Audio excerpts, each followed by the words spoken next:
Application लिखने के लिए सबसे पहले तो आपने ये देखना होता है किसको लिखी जा रही है एप्लीकेशन।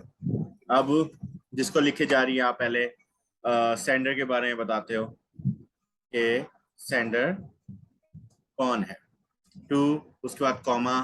कॉमा किस लिए डाला हमने कि हम अगली लाइन के ऊपर शिफ्ट हो रहे हैं, यहाँ पर हमारा एड्रेस कंप्लीट नहीं हो रहा। जहां पर एड्रेस हमारा कंप्लीट होगा वहां पर फुल स्टॉप आएगा, यहाँ पर हमारा अभी तक एड्रेस कंप्लीट नहीं हुआ। अब आपने दे रहे हो एप्लीकेशन, आप लिख रहे हो अपने हेड ऑफ डिपार्टमेंट की तरफ, तो इसका मतलब ये नहीं होगा कि आप लिख दो द HOD, ये गलत होगा। आपने इस तरह से नहीं लिखना, आपने कंप्लीट लिखना होगा द हेड ऑफ डिपार्टमेंट। आपने इसको कंप्लीट लिखना होगा, आपने यहाँ के ऊपर एक्रोनिम यूज नहीं करने। और इसी से ख्याल रखना है कि किसको लिखी जा रही है, प्रिंसिपल को लिखी जा रही है, चेयरमैन को लिखी जा रही है, या हेड ऑफ डिपार्टमेंट को लिखी जा रही है। जिसको लिखी जा रही है आपने उसका टाइटल लिखना है। तो इधर मकसद क्या है, इधर मेन चीज क्या हुई, मतलब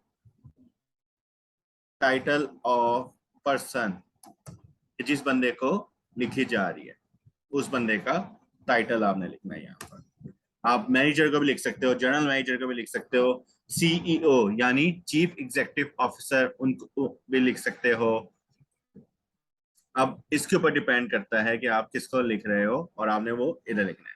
उसके बाद अगली लाइन के अंदर आप कॉमा क्यों डाला, क्योंकि यहाँ पे भी एड्रेस कंप्लीट नहीं है। उसके बाद आपने कंपनी या डिपार्टमेंट, कंपनी हो या हैशटैग और स्लैश डिपार्टमेंट हो, इस पे डिपेंड करता है कि क्या है। अब डिपार्टमेंट आप लिख रहे हो, जैसे अपने डिपार्टमेंट लिख रहे हो आप, department of entrepreneurship and innovation, आप न्यू लिखोगे। आपने यहाँ पर डिग्री का नाम नहीं लिखना कि BS एंटरप्रेन्योरशिप एंड इनोवेशन या बिजनेस इनोवेशन, आपने यहाँ पर डिग्री का नाम नहीं लिखना, आपने डिपार्टमेंट का नाम लिखना है। तो क्या हमने इधर फोकस करना है, हमारा इधर फोकस है डिपार्टमेंट या कंपनी का जो नेम है। अब उसकी लोकेशन क्या है। अब ये department of entrepreneurship innovation management ये कहां पर है, दी इस्लामिया यूनिवर्सिटी ऑफ बहावलपुर, और यहाँ पर हमारा एड्रेस कंप्लीट हुआ इसलिए यहाँ पर हमने किया full stop, the Islamia university of Bahawalpur. यहाँ पर हमारा एड्रेस कंप्लीट हुआ। आखिर में आपने हमेशा एड्रेस लिखना, ये ना हो कि आप IUB लिख दो, एक्रोनिम नहीं लिखने। तो इधर क्या आएगा, एड्रेस, जहां पर आप लिखना चाह रहे हो, जिस जगह को मुखातिब कर रहे हो, उसके बाद इसको आप फुल स्टॉप कर दोगे। इसके बाद एक लाइन आपने छोड़नी है और आपने लिखना है सब्जेक्ट। सब्जेक्ट नॉर्मली वर्ड के ऊपर जब लिखते हो तो आप उसको बोल्ड कर देते हो, लेकिन क्योंकि आप लोग अभी वर्ड के ऊपर नहीं लिख रहे तो आपने इस चीज को फोकस पे डालना है, सब्जेक्ट। फिर उसके अंडरलाइन करना है। अब आपने सब्जेक्ट क्या लिखना है, एप्लीकेशन, इस तरह से करके नहीं लिखना कि आप स्टार्ट करो एप्लीकेशन फॉर सिक लीव, यूं करके आपने नहीं लिखना है एप्लीकेशन, आपने रीजन लिखना है। लेकिन आप, हमें पता है पहले से कि ये एप्लीकेशन है, तो आपने आपने इस तरह से लिखना है कि आप सिक लीव के लिए अप्लाई कर रहे हो, तो आप लिखो अप्लाइंग फॉर सिक लीव, या फी डिस्काउंट कर लो, या उसके अलावा आप अप्लाई करोगे applying for leave for cultural festival. अब कोई भी रीजन हो तो सब्जेक्ट आपने लिखना होगा to the point and captivating. इसका मतलब to the point and captivating आपने सब्जेक्ट लिखना है। अब इसके अंदर आपने कौन सी चीजें अवॉइड करनी है, मैं उसको रेड से मार्क करूंगा। जो चीज आपने लिखनी है, आप इधर वेरी वेरी इंपॉर्टेंट नहीं लिखना, या VIP नहीं लिखना, और इस तरह के, या अर्जेंट, या एक्सट्रीमली इम्पोर्टेंट, इस तरह के लफ्जों को आपने अवॉइड करना है। आपने इस तरह से इम्पोर्टेंट, एक्सट्रीमली सॉरी, एक्सट्रीमली के स्पेलिंग में होगा इशू, एक्सट्रीमली, इस तरह से करके आपने इन चीजों को अवॉइड करना है कि आपने नहीं यूज अर्जेंट, एक्सट्रीमली इंपॉर्टेंट। ऐसा लगता है कि जिस बंदे को आप लिख रहे हो उस बंदे को आप बेवजह का कह रहे हो कि हमारी चीज इंपॉर्टेंट है, वो बाकी काम जो कर रहा है वो इंपॉर्टेंट नहीं है। तो आपने जो बात करनी है, या applying for this job for example आप कर रहे हो, कहीं जॉब के लिए अप्लाई कर रहे हो, तो आपने बस मुद्दे पे करनी है, इस तरह से आपने एक्स्ट्रा इंफॉर्मेशन नहीं देनी। अब आते हैं हम अगली लाइन। सबसे पहले तो हम इसको बंद किया, अगली लाइन पर आ गए। अब एक लाइन हमने फिर छोड़नी है, उसके ऊपर हमने रीड करना है अगले बंदे को। अब आपको बंदे का टाइटल पता है, लेकिन वो आपसे सीनियर काफी है, तो आप उसको लिख लो। और एक है, इसको ब्लैक करें पहले, रिस्पेक्टेड। अब आपने उसका आपको जेंडर पता है कि कौन बंदा है, तो वो सर है तो आप करो सर और फिर कॉमा। अगर मैडम है, रिस्पेक्टेड मैडम। अगर आपको जेंडर नहीं पता तो आप रिस्पेक्टेड सर, मैडम, सर या वो मैडम, इस तरह से करके आप बात को कंप्लीट करोगे, क्योंकि आपको उनके जेंडर का नहीं पता। लेकिन अगर कंफर्म हो तो आपने यहाँ पर उनके जेंडर के हिसाब से ही ग्रीटिंग लिखनी है।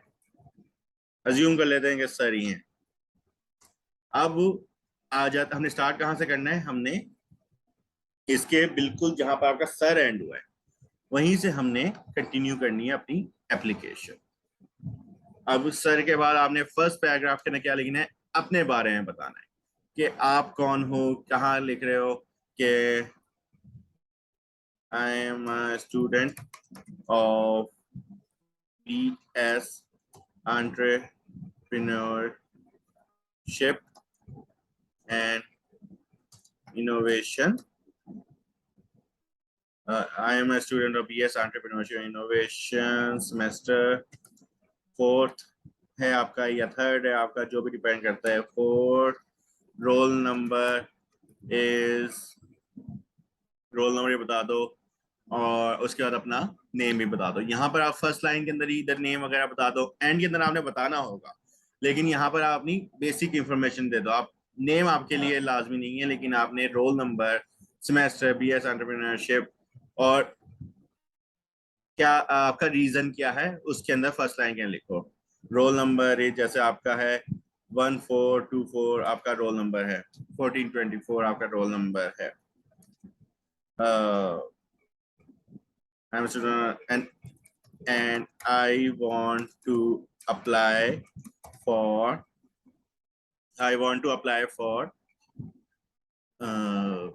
semester 4th. I want to apply for fee remission या fee remission। आपने यहाँ पर बात कंप्लीट कर ली।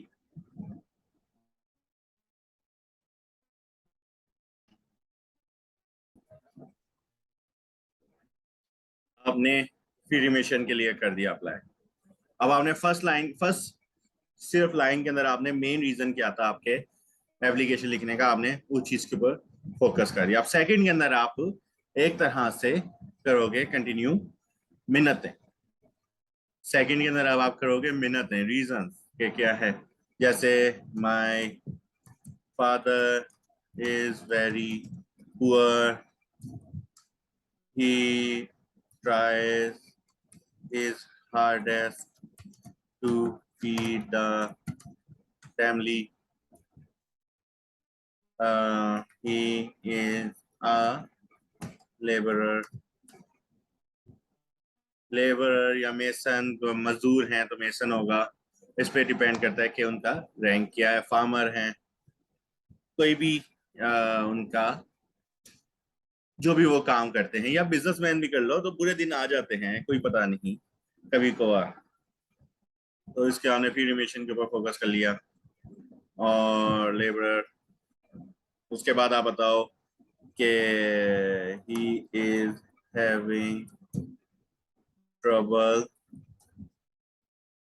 Paying my fees this semester.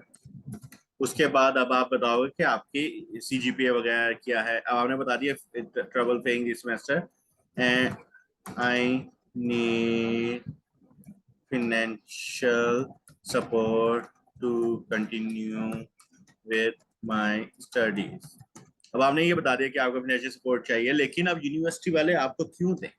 वो तो इतने सारे स्टूडेंट हैं, आप में ऐसी खास बात क्या है कि वो आप ही को चूज करें इस डिस्काउंट के लिए, या आपको फेवर दें?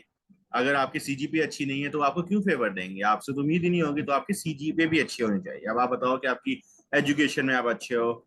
I am one of the position holders in the class. My CGPA is 3.8 out of 4. And I am also a part of entrepreneurship society. आप बताओ कि आप क्या क्या खसूस, आप सोशल वर्क भी करते हो, आप सीजीपीए आपकी अच्छी है, आपने इसके अंदर अपने रीजंस बताने होते हैं कि आपको क्यों हेल्प की जाए। If university can provide me scholarship, या स्कॉलरशिप कर लो, या आपने फ्री एडमिशन के ऊपर लिखा था provide me free admission,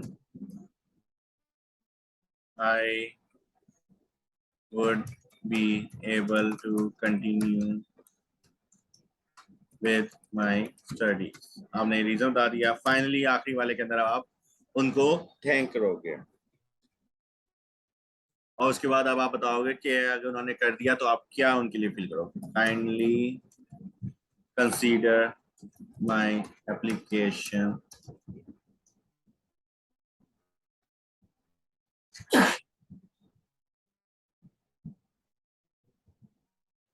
kindly consider my application as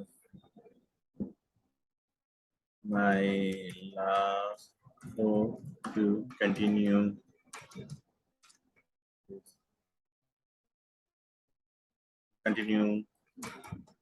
my studies.